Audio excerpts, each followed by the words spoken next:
tê ma na phép ngà tổ hùng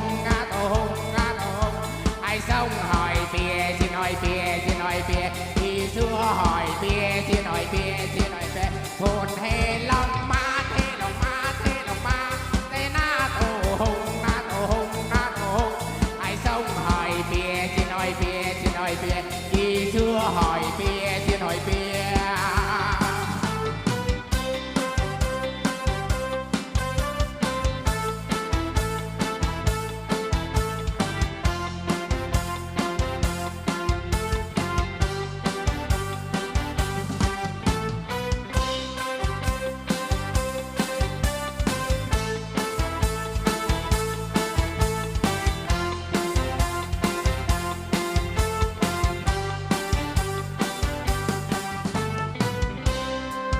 ปิดลูกเจ้ามา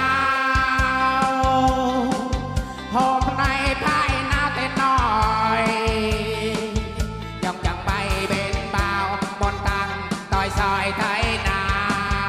วโตป่าที่แน่นที่แลนที่นอนน้ำพร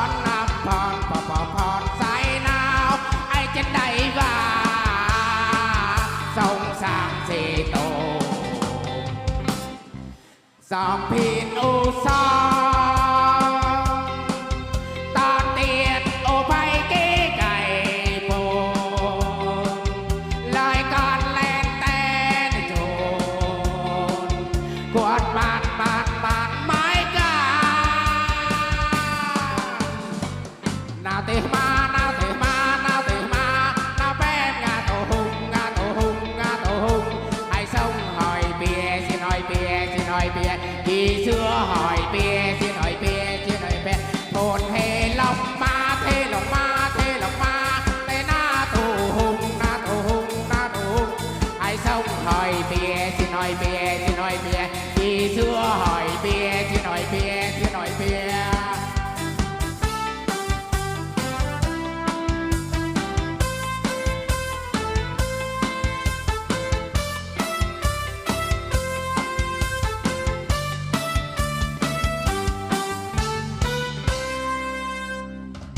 Mà kháp xin chào mọi người.